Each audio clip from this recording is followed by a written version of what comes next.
My name is Peter Allen, and Olshan, it's my surname. I'm happily married, um, and I'm reminded this week when I was preparing that, I've served now God for about 18 years now, which shocked me a bit because I was like, man, shouldn't I be on a better place already? But God has been faithful to me. And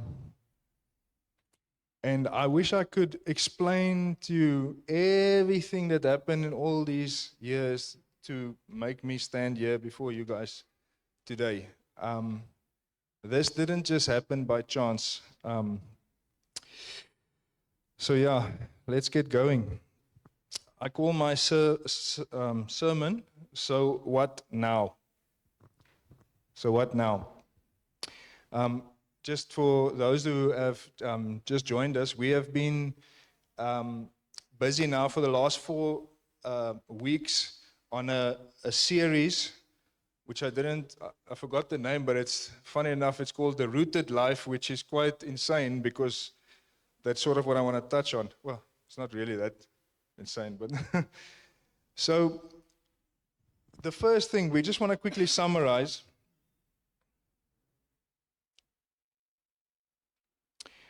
3 weeks ago, Donnie spoke about salvation, okay? And the need for salvation and how we can accept the gift of God. Okay, that was our first series 4 weeks ago. Then Robert talked about the baptism, the outward sign of an inward decision. Okay, and then Joe spoke about the baptism of the Holy Spirit and the receiving of power, boldness from God. So now I have to speak, or I not have to. I'd like to share to you guys of what it takes to walk this road. And I've been very challenged by this because I thought to myself, why me? Why do I get what makes me, how can I say this or share this? And I remember many years ago, I was standing in a crowd and one of the pastors was praying for a kid in front here. And I looked at that boy and I was praying for him back there somewhere. And the pastor looked like this. He was talking. He looked at me and he just pointed to me. He says, "You come here." And I went up and he said, "Pray for this kid." And I prayed. And then he prophesied over my life. And then he said to me, all the things that he believes that I will be walking in. And I said, "Oh, no, I can't do all that. I can't. I don't know how I'm going to do all that." And he looked at me and he stuck his finger in my face and he said, "It's not in your fanciness. It's in the authority of Jesus Christ." And that was such a grounding truth in my life very early on, to realize that what we are doing is just grace, and that God has prepared a road for each person here. And as long as we keep saying yes, the authority of Jesus Christ of your life will put you on this path. Okay. So, just a quick recap. I didn't grow up as a Christian. We grew up in a German home. With once a year we went to Christmas, where they spoke German, and that was like just on Christmas we went to church, and that's how sometimes they spoke church in school. You will hear about God and stuff. But we didn't grow up Christian. We didn't have all the things in place, like those that actually that go to church. You come Sunday school, and you get, if you do something wrong, Jesus is going to punish you or do nice things. We didn't have any of that foundation, nothing. So what I want to say by that is me started clean slate, okay? So we didn't have to know much. So when I got saved, about 18 years ago, I was in a really hectic place. I was so stuck in sin and so stuck in so many things that the pressure of life was just getting to me. And I remember standing in my room and I just opened up the Bible and I started reading this Bible, and it felt good to read this Bible. I don't know how that Bible ended up there in my room, but one day Jesus, by the Holy Spirit, in that room, took me. Now I can only explain it like this: I sat there, I opened up the Bible, and I felt the Holy Spirit come onto me. And I just went flat on the floor, and I prayed, Jesus, I give you my life. And what I said there is, I said, ek bekeer nou. I didn't even know what that means. I prayed. I said, Jesus, ek bekeer nou. Ek bekeer nou. And I said, I don't know what that means, but I'm giving it all now. And that day my life changed. But that's what Donnie spoke about, is that immediately there was a change in my nature. Immediately. So I came into confrontation with the reality of Jesus Christ, and I said yes. Not because I went to church 5 times before that week, or because I spent hours in the Bible. I just said yes. I can almost compare it to the thief on the cross that said, Jesus, here I am, if you go to heaven, just remember me. And Jesus says, today you will be in heaven with me. I had no clue what I was making or deciding to, okay, or committing to. But that is encounter E1, so let me go to my chapter. I realized early, because I didn't have all the tick boxes which I had to do. Most people that come to Christ, they pretty much know what they may do and may not do. You come from the Bible school and they taught you, no, don't do this, don't drink, and don't sleep around, and don't swear, and don't. Funny enough, it's all these little sins, not the first ones, but don't smoke, don't lie. Not that it's the little, but it's all these people teach these little things. So what happened was that quickly as I journeyed with God, because what did I do? I didn't run to a person that knew Jesus. I didn't know anybody that knew Jesus. I didn't go and quickly find things to teach me or tell me what happened. All I had was, I knew that something is listening to me. Someone is listening to me, and I feel different. My nature is now different. And I knew that the Bible was the truth. Immediately, this is what I knew. So I started spending time in the Bible, and I was reading the Bible. And I came to, now remember this now. Let me quickly do my analogy here. I like this analogy. This wall is the kingdom of heaven. God, salvation, Jesus Christ. This door is the devil. Darkness, destruction, everything that is bad. When we are born, we start off like this. Don explained that in salvation. When I changed, I made this U-turn. But I didn't start, when I made the U-turn, I didn't end up here. I did it here. So I was still stuck in 99% of all my sins. And I had to be confronted with the reality of, listen, when I was reading the Bible, I realized the Bible says, don't do this. And then when I worked on it, I said, I'm not going to do it. And then I started working on these things. Now, I want to quickly talk about what Jesus told once the people got saved and he gave the last commission. Are you guys still with me? You guys look attentive though. Good. Maybe because you have to listen carefully to what I'm saying here, because I might just go off the track here. When I came to the confrontation. I read in the Bible that we are supposed to become now disciples of God.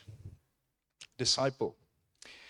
Now, in Matthew 28:19-20, it says, "Therefore go and make disciples of all the nations, baptizing them in the name of the Father, the Son, and the Holy Spirit, and teaching them to obey everything I have commanded you, and surely I am with you always, to the very end of the age." Now, you know that disciple stands 281 times in the New Testament. It's a word we don't really use much anymore. Now, this week I read about this discipleship, and I realized that what was the difference? What is a disciple? A student, pupil, or follower, particularly of a teacher or a set of beliefs. The word has its root in a Latin word called discere. Discere. I think I butchered that word, but it's discere. Another word from that root word is discipline. Discipline is something we don't hear much in today's walk with God. Did you know that disciple actually means disciplined one? It comes back down to the same root word, the disciplined one.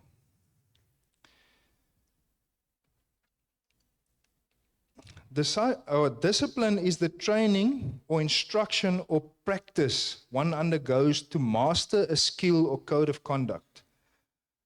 A disciple or learner requires discipline or training to grow. A disciple gives himself over to the path of sanctification and opens himself up to correction by God. A disciple comes with his ignorance, superstitions, and sin to find learning, truth, and forgiveness from his Savior. Now, what happens here? I made a turn and I started walking this way, but I was an ignorant youth in the faith. It's 18 years ago. I didn't know what I knew. I didn't know anything. I still had many things that was confronted with me. So we come with our superstitions. A lot of us have superstitions here. And I'm not even talking about African culture here. I'm talking about all cultures. We come with our previous church and religious superstitions to God because that's what we know. Now, what is this discipleship that Jesus was teaching me? So what was happening here? Jesus was teaching me to become his disciple. And this is where we have to find ourselves after we have moved and in this direction that we have received salvation. We are now called sons. We choose to be baptized because we want to be partakers of the faith, and then we receive the Holy Spirit. All these things happened. I can't tell you which one happened first, but all I know is when I was turning around here, I realized, man, I didn't know what the challenges were there, but here they were quite significant. And this is the challenge for a lot of people. They wanna follow God, and it's intimidating when they do this and they see, man, all my sins. Yeah, but my previous beliefs, what about, this is the stuff I've always believed. They want to bring their old life into their new life. And this is where God says, no. You must now become a student first. Become the student that you may learn from him. Now, this is something we struggle with. I don't know if it's not our, I don't know what, all I can say is, I remember when I was young, because I had no one around me, the only thing I had was my Bible and prayer. And that seemed to have been sufficient, you know, for a while in the journey that I was in. So what happens? I came to Christ as a hippie Christian, sort of a bit of new age, because that's, when you didn't grow up with all the strict things, I was like sort of this hippie, and I thought that God has turned the whole world around to accommodate my desires and my wills. All is well now. The burden is from my back now. It's just free riding all the way now. And I remember I was still that time I wasn't really confronted with the reality that I was probably a semi-alcoholic. So we were partying, we were kuiering. I went to the clubs. I was preaching the gospel there in the clubs, drinking, boozing. Yeah, it's shocker. The barman came to salvation, just by the way. He's my cousin. Maybe that counted also. I remember I was there in Champs. I used to, as soon as I got saved, but I was still drinking. I didn't know this stuff was a problem because I didn't have the confrontation with these sins yet. Okay? So I remember, let me just have a sip of.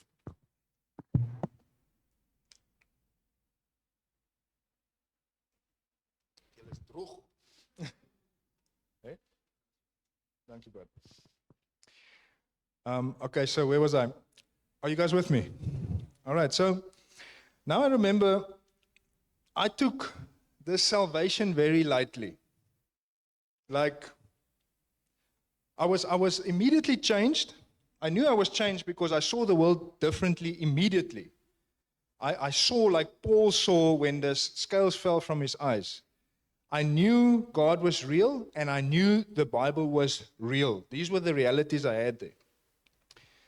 So as I'm reading this Bible, I'm trying to, almost like a superstition. The more I read, the stronger I become, you know. So what happened was I spoke to one of my friends, and he told me that, Peter, you can't drink like that when you are serving the Lord. I was like, dude, when the Holy Spirit tells me that, when the Holy Spirit tells me I must stop, I will stop.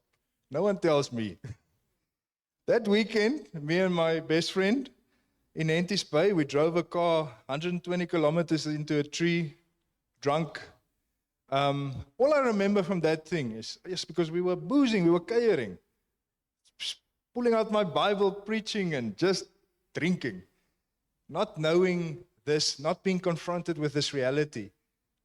I remember before that tree, I saw that tree, when I looked like this, that tree was there. The guy passed out next to me. All I could say is Jesus.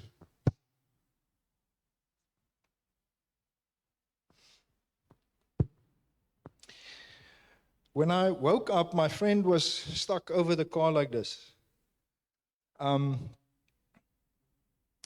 Short story after that, what happened 3 days after that, he walked out of the hospital. I put my arms on him, drunk as I am.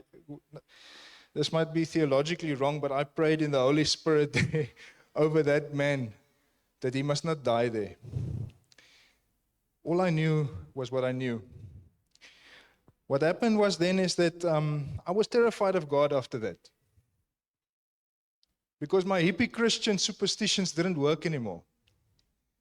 So then I had to face God because I knew He was waiting for me.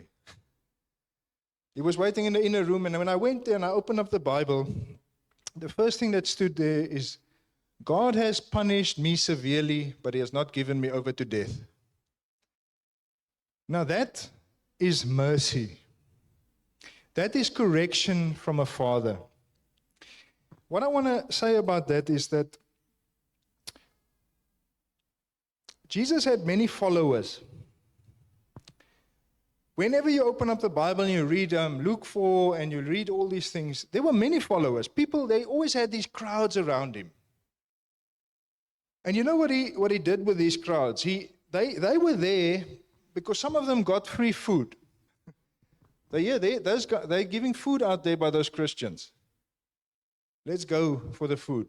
Some of them came in because they had guilty consciences and what they heard was good for their ears and they felt good about it. Ever buy one of those gym tapes and never open up the paper, the wrappings? Many of those things in our house still. Some of the people came and they were just curious what's going on there. It looks like an interesting story going on there. Jesus is talking to the people, he's making the miracles. Some of them follow miracles. There are people here that had miracles actually happen in their lives. Miracles. Jesus looks at these people and they were constantly battering him and say, listen, who do you say you are? And And what can you do? What can you do for us? He says, I can give you bread, bread of life. Oh, give us this bread. Give us bread. Give us bread. This was a consumer attitude. Many followers came and they wanted stuff from Jesus, constantly wanting. And people, I must honestly say, it doesn't look very different today. A lot of people that come to church, they followers of Jesus. Jesus says he doesn't want followers, he wants disciples. Many people follow, but I don't see them around anymore. When we started out 18 years ago, we were not little people, we were not few, we were many. A lot of those people fell away when the going went tough. What happened? Some of them might have been confronted with this reality of correction. And then they're just like, oh, this is not for me. Because now Jesus confronts these followers as he's confronting us here today. He says, Jesus, knowing this, confronted the followers, saying hard scriptures. He confronted us with our reality. He says to this crowd that are pestering him, tuning him, and saying, what can you do for us? And I want these blessings, and I want this, and I want this, and I want this. And Jesus confronts the person and says, with some hard scriptures. He says in Luke 9:23, if any man will come after me, let him deny himself, take up his cross daily and follow me. Hard scripture. Another place he says, when the people are standing around him, he gives a hard teaching, I think in John 6:6. He said, unless you drink my flesh and eat my blood, you cannot be my disciple. The people said there, this is a hard scripture. We cannot bear this. Many people left then, the scripture says. Luke 14. Jesus confronts this following of him. And he says, Luke 14, he says, large crowds were traveling with Jesus, and turning to them, he said, if anyone comes to me and does not hate father and mother, wife and children, brother and sister, yes, even their own lives, such a person cannot be my disciple.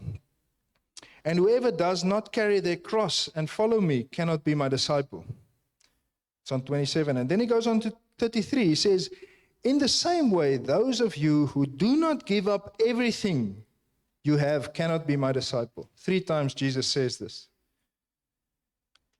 What you are feeling now is probably what the people have felt back then also. This is difficult.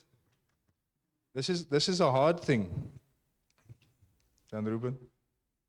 Do you guys hear what I'm saying? Is that Jesus said, if you cannot give up everything, you can't follow me. Now, when Jesus was giving this hard word about sacrifice, okay?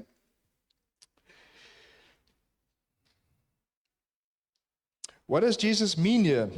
To explain, it is exactly him that teaches us how to love father and mother, wife and children, brother and sister, and even ourselves. So what does he mean? Paul reveals this in Philippians 3:18. So we got this hard scripture from God, okay? And then Paul, that's been walking with Christ now a while, he talks about this. He says, but whatever were gains to me, I now consider loss for the sake of Christ.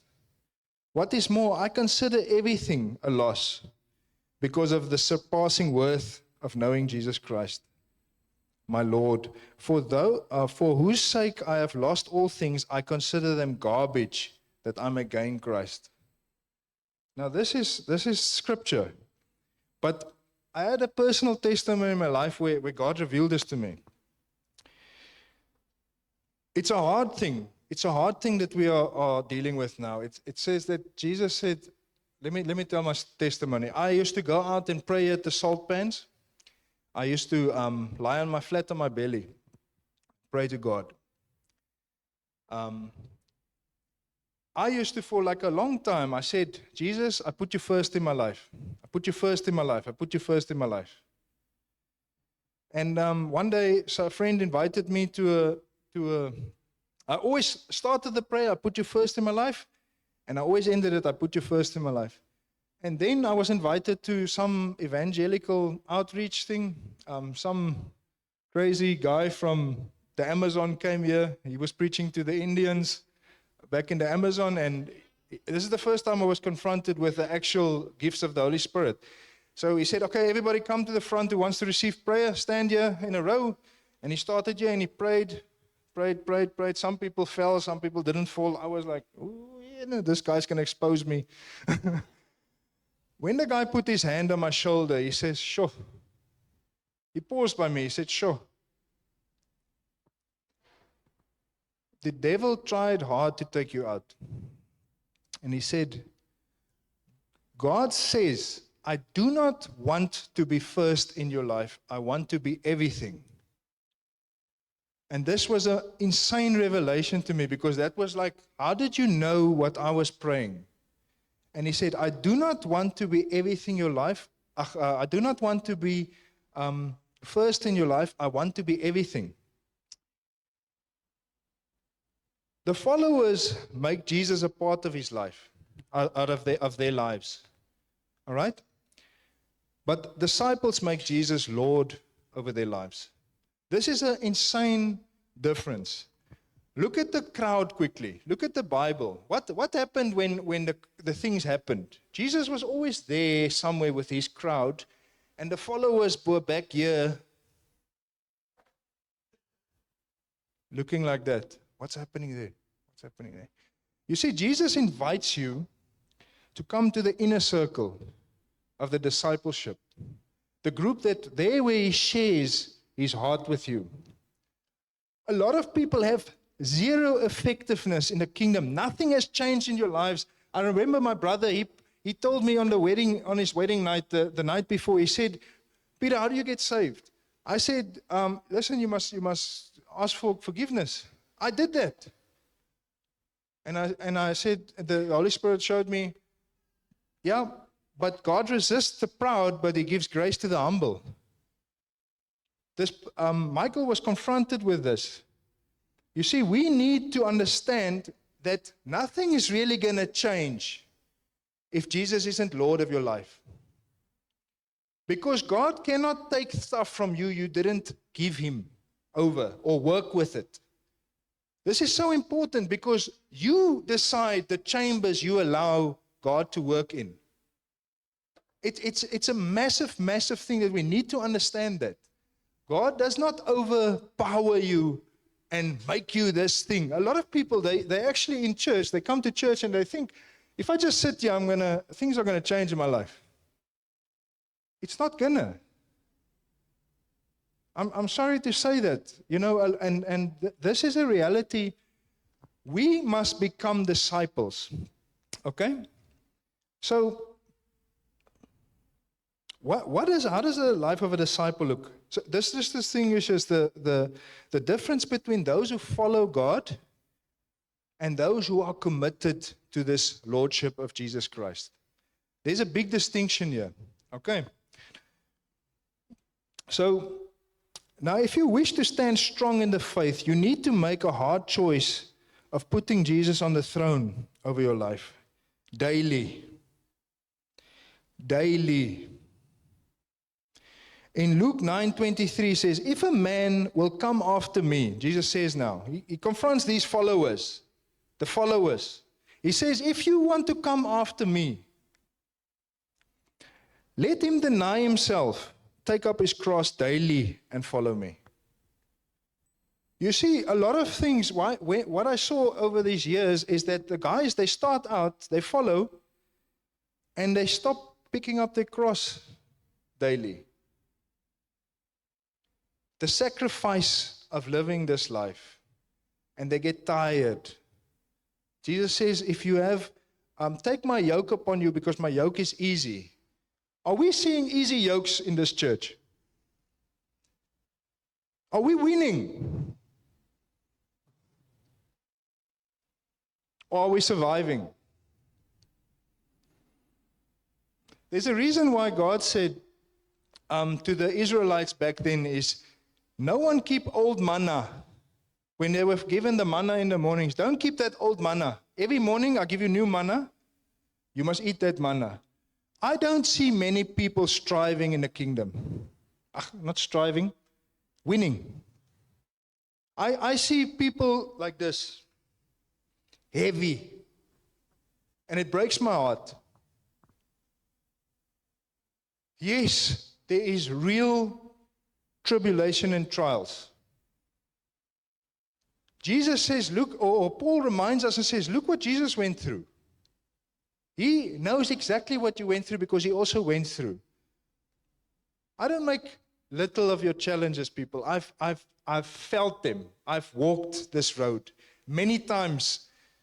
Not long ago, you get knocked and you turn around, you're like, no, I can't do this anymore.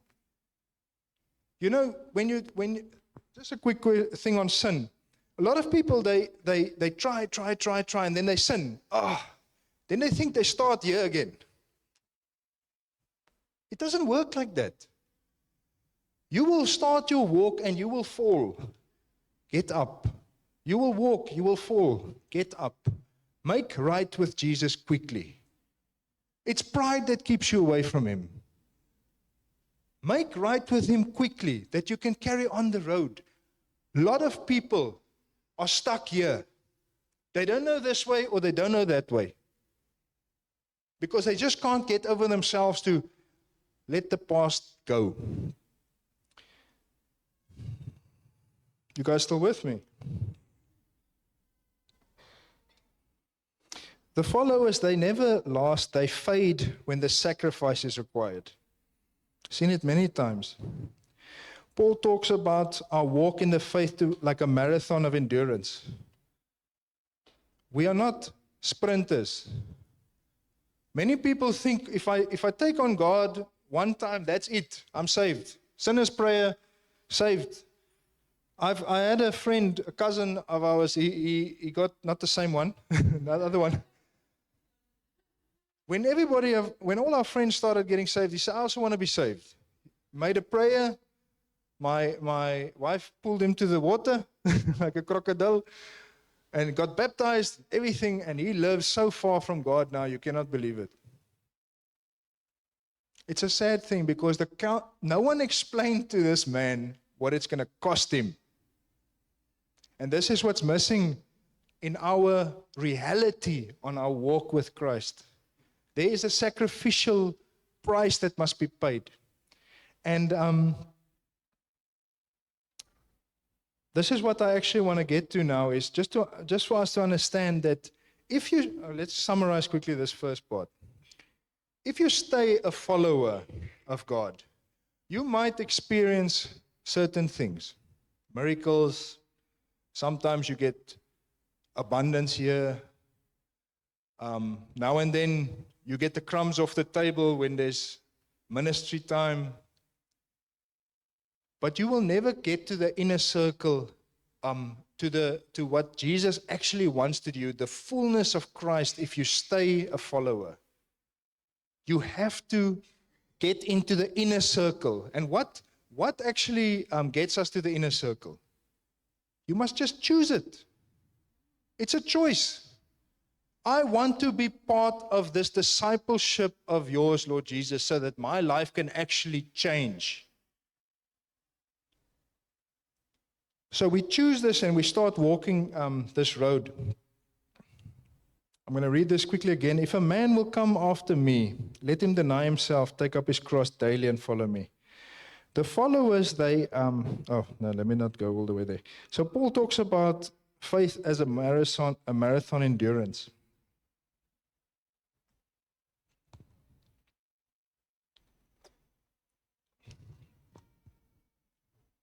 You guys together? Are we together? Okay. Away. Okay, so what do we do when we actually take up this commission and become disciples? All right? What happens? What do we need to do to have more? One person once said, I'm bored. I want more. A lot of us believers, we want more. This is great, but this is not it. I need to say that again. This is fantastic. We have great service, church service, but there is a church within this church. I want to ask you if you belong to that church, the church of those that decided they're going to follow Jesus Christ. You might be sitting on the outside of this reality, and you look in and you say, why is this guy's life changing so, and this is happening, and this is happening to this guy? Ask yourself, have you made the commitment these people have made? Or are you just cruising on the fringes? Are you part of the church within the church? This church that I'm talking about is Jesus Christ, the rock of the church. He is the one. Doesn't matter in which denomination, you will find people that have built their foundations on Jesus Christ. Okay? So, in order for us to stand strong in this, I'm giving you guys simple advice now. Just once you've decided, listen, I'm going to take this commission. I want to be a disciple of Jesus Christ. Okay, we're talking to those that want to make that decision. What do you need to do to stand? How do you stand once all these things come? How do you endure all the things? So Paul talks about the walk of faith, and he says in Matthew 24, because of the increase of wickedness, the love of most will grow cold. But the one who stands firm to the end will be saved. Now, there are many traps and snares laid out on the path of believers. But if you endure in these three disciplines, you don't have to fear you will not fall away. If you are like me, maybe you are very afraid that when you look around you, and especially in the last time, all my heroes are gone. I have no more heroes left. This journey is a serious thing. You might need to take it seriously. And I'm worried. I constantly look at myself and says, Peter, are you going to make it? You must trust the Lord, but you must also get to know the Lord. How do you know the Lord? There's three legs that you can stand on. It's prayer, Bible study, and fellowship. These three things, they sound so simple. We don't have to look for very difficult things in the Word. It's the simple things that actually have the greatest profoundness in our growth. Jesus uses the simple things to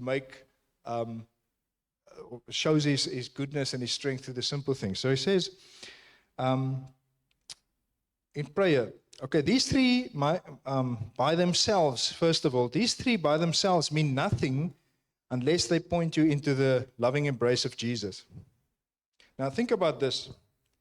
Many people know the Bible better than any of us here. They don't have a clue about Jesus Christ.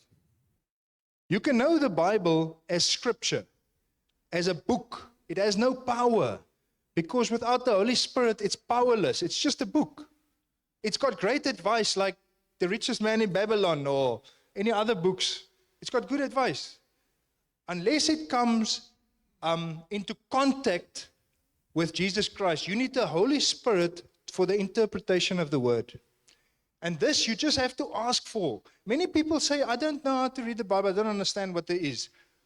Me neither. I also didn't understand. Then I prayed, and I took this thing, and I prayed, and God revealed these things to me. Don't be intimidated. You need to start small. Start by the beginning. So, you need to spend time in the Bible, okay?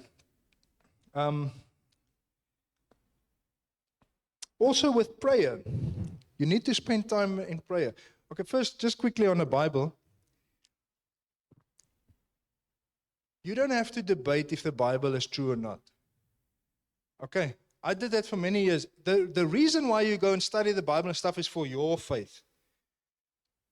The Holy Spirit in your life, you will see that the Bible is true.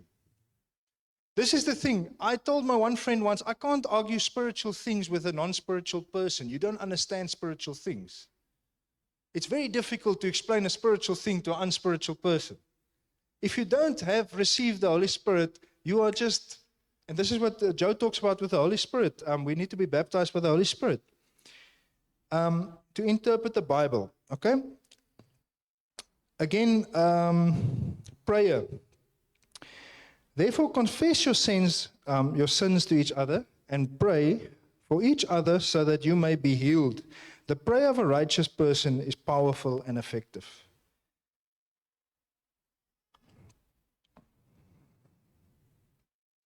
C.S. Lewis wrote, prayer does not change God, it changes me.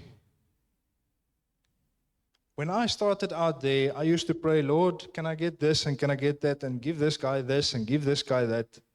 As your journey goes with God, you realize that your prayer becomes more of God, you are good. God, you are good, because you realize He provides all these other things already. God, you are good. It becomes a worship. So the first thing is we need to spend time in the Word. Think about this quickly. We need to encourage people, just read your Bible, please. Just read your Bible, please. My one friend told me once, I don't read the Bible, I listen to worship music. I said, oh, that's interesting. So what is your faith called? Jonathanism.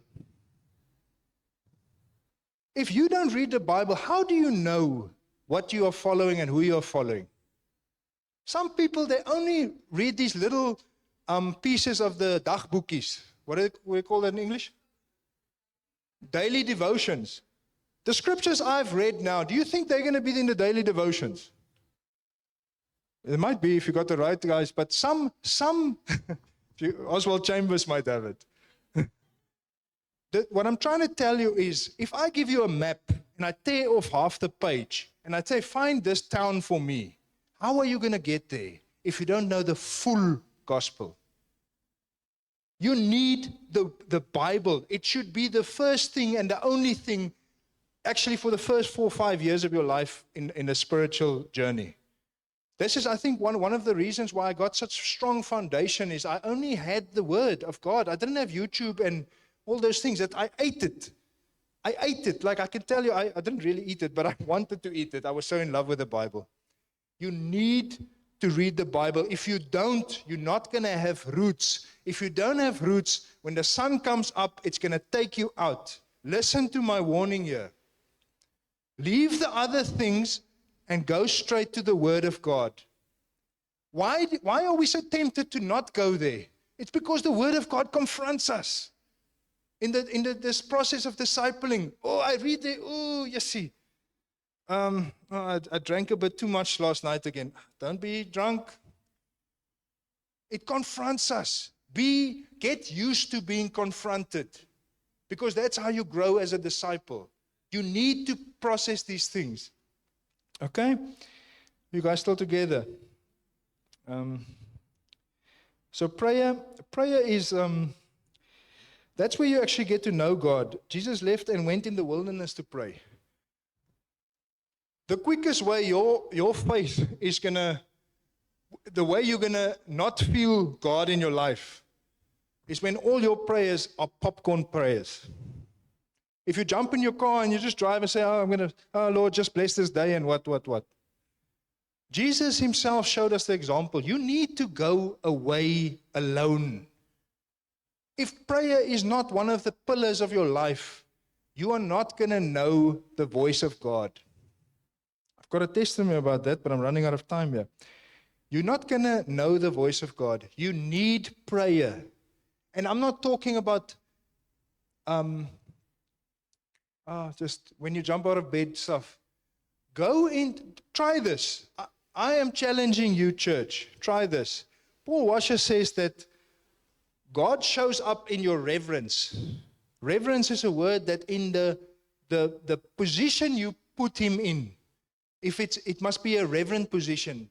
God is great, I am small. Try this. Go into your inner room, away, close the door, go onto your knees, even flat on your belly, and pray. Do that for a week or two, and tell me if your prayers have changed, if are being answered, if your revelations are coming up. People, it's so important that you cannot just, I know we have freedom. We have this freedom. We can just hoy it like this, you know. Yet, God is holy. God is holy. We need to put God in that place of holiness in our lives, okay? So when we pray, Jesus says, my sheep will hear my voice. I promise you, you will hear the voice of God. I promise you that. I'm testimony of that. Every Tuesday morning, 6 o'clock, we pray here. Now, I know people have many things. Every morning, before church, we pray there. I'm getting hot. Church, it's discouraging to see how we show up.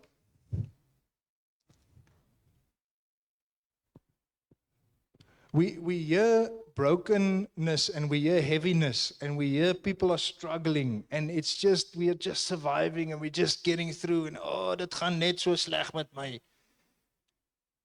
And I look at the prayer rooms and I say, well, no wonder.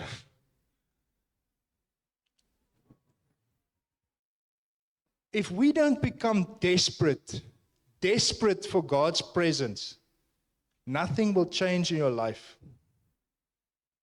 How many times have we had church and called people and received prayer? When I was young, I received all that prayer. I went every time. Later on, they had to tell us, listen, let the other people get a chance. Every time they had an altar call, if I was just doubting, I was in front. Pray for me, please. Pray for me, please. Where is the desperation? Or are we just satisfied with how our lives are? God wants to heal us from this. But He's not going to come and slap you with a flare pluck and say, now, there we go. He wants a commitment from you. He wants to see, if you want this. He challenges us all the time. You say you want this, really? You really want this? I was stuck in sin for so many years. The biggest revelation that got me out of that, when Jesus asked me, I said, Jesus, I was confronted with the Word of God. It says, you are free. In Jesus Christ, you are free. I said, Lord, but I'm not free. He says, but in Jesus Christ, you're free. I said, Lord, but I'm not free. Then you know what the revelation was? The Lord said, do you want to be free? That was the challenging one. Do you want to be free? And I couldn't answer. I walked with that thing for 3 weeks. How did I get there? Firstly, I had a dream. What's it like? I got 12 minutes left, no? I had a dream a couple of months ago. Life was going well, everything's going good. I wake up in a cold sweat, like I'm sweating now. Wake up, choop. I dreamt, I won't go into the details, but I dreamt I was going to hell. I was sitting in the house of the dead called Sheol. I was sitting there. The first thing I realized was there's no time here. The second thing I realized was there's no help here. This is it. I looked over, it was like my house there. I looked over the wall. No one can talk, no one. I saw a whole group of people smiling and laughing and all the way to hell. There was a little door at the bottom there, but they were not in anxiety about the hell. They were partying, enjoying life. And they were walking into, and as they go into that door, the scream started. I woke up there, I was terrified. Because I knew that I've allowed certain things in my life for too long. God has a lot of grace for us when we start out. But don't think that people that continue in certain actions and what you do there, you're not going to eat the fruit of those stuff. Remember my accident. God is there to correct us and to help us.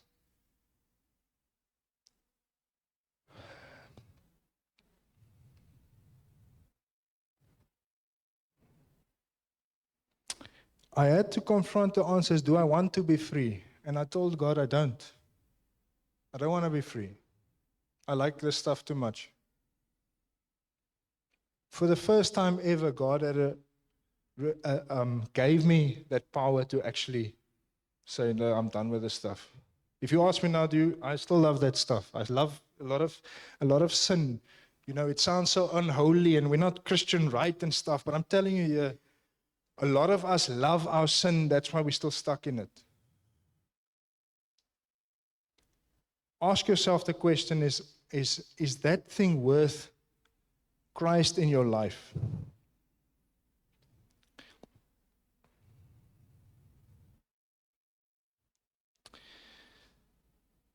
Then I want to just quickly touch on community. Hebrews 10:24-25.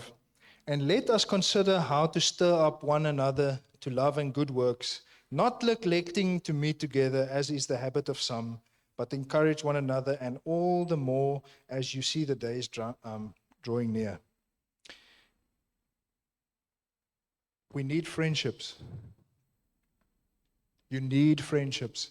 You need godly friends in your life. They will challenge you. They're going to challenge you. They're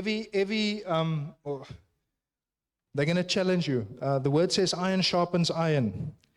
A lot of the misguidedness of our faith, why as we're walking this road, we follow our hearts. And all our Instagram posts says, you just follow your heart, my son. You just follow your heart, my daughter. If you know what the word says about that, he says, the heart is deceitful above all things and desperately wicked. Who can know it? In Matthew 11:29 says, take my yoke upon you and learn from me, for I am gentle and humble in heart, and you will find rest for your souls. What I want to say with this is, when you are walking this discipleship path, don't wait for someone to come to you and ask you, are you okay? Go to somebody and say, listen, I'm not okay. I'm not okay. How many times have I invited people for coffee and come? They don't come because you're scared. Now the day I'm telling you, when there's a gap, take it. When there's a gap, take it. When you feel, listen, I need help now. Don't worry about how you're going to feel tomorrow. Go now. Go now. Reach out to people and follow up. Allow people to share in your life. Okay? Allow people in. Don't open your heart. The Bible says don't throw your pearls before swine. That's wisdom there. But allow people in. So many times in my life, I wanted to make big decisions. I wanted to go this way, and my friend says, but Peter, that's because your friend sees your weaknesses if you walk together. This is so important. Okay, I'm almost done. We're finishing off now. In Galatians 5:16-24. Okay, before we say just so it's prayer. It's get into the Word of God. Just start by a chapter and just start reading through the Word. Don't go and get an extra book to explain to you anything. Trust the Lord. Trust the Lord on this. And then thirdly is make sure you are surrounded by people that know your life. They know your life. They know your struggles. They know your struggles. They're walking a road with you. This was one of the crucial things for me growing in faith. This road is not for the cowboys. It's not for the Lone Rangers. You won't make it. I'm warning you, you're not going to make it. Galatians 5:16-24. There's hope for us. But I say, walk by the Spirit, and you will not gratify the desires of the flesh. For the desires of the flesh are against the Spirit, and the desires of the Spirit are against the flesh. For these are opposed to each other, to keep you from doing the things you want to do. But if you are led by the Spirit, you are not under the law. Now the works of the flesh are evident: sexual immorality, impurity, sensuality, idolatry, sorcery, enmity, strife, jealousy, fits of anger, rivalries, dissensions, divisions, envy, drunkenness, orgies, and things like these.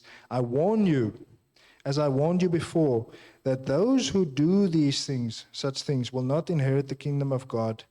But the fruit of the Spirit is love, joy, peace, patience, kindness, goodness, faithfulness, gentleness, self-control. Against such things there is no law, and those who belong to Christ Jesus have crucified the flesh and its passions. I end off with 2 Peter 1, 5 and 8. For this very reason, and I'm talking now to those who make that decision for discipleship under Jesus Christ, make every effort to add to your faith goodness and faith goodness, and to goodness knowledge, and to knowledge self-control, and to self-control perseverance, and to perseverance godliness, and to godliness mutual affection, and to mutual affection love. For if you possess these qualities in increasing measure, they will keep you from being ineffective and unproductive in your knowledge of our Lord Jesus Christ. I end off with this. If you are feeling stuck and you think there's nothing for you to do, take the scripture and take one thing and tell the Lord, walk with me with this thing, teach me this thing. All right. So, a lot was said today. It's hot here in front.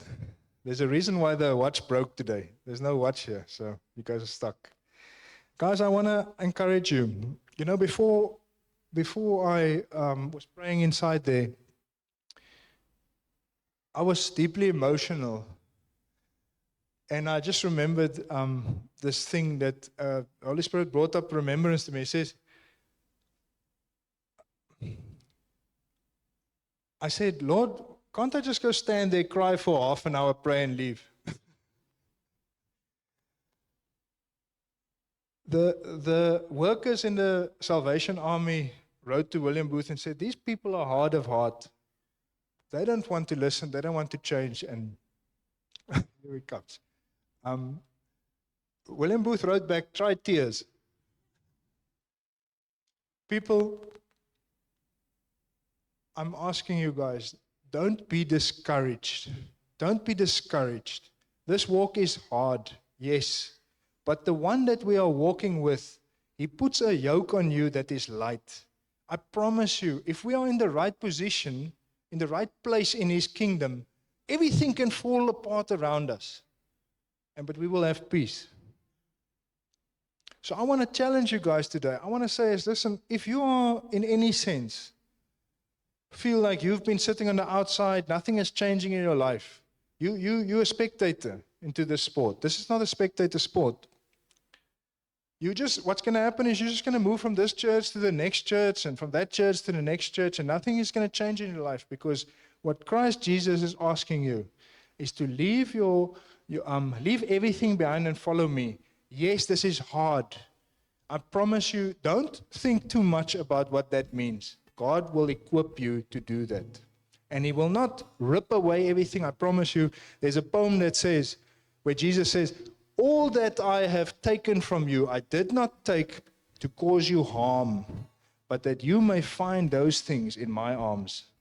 Everything is by Jesus Christ, everything you need. I promise you, everything. If it wasn't, I wouldn't have been here still. I would have gone into the world.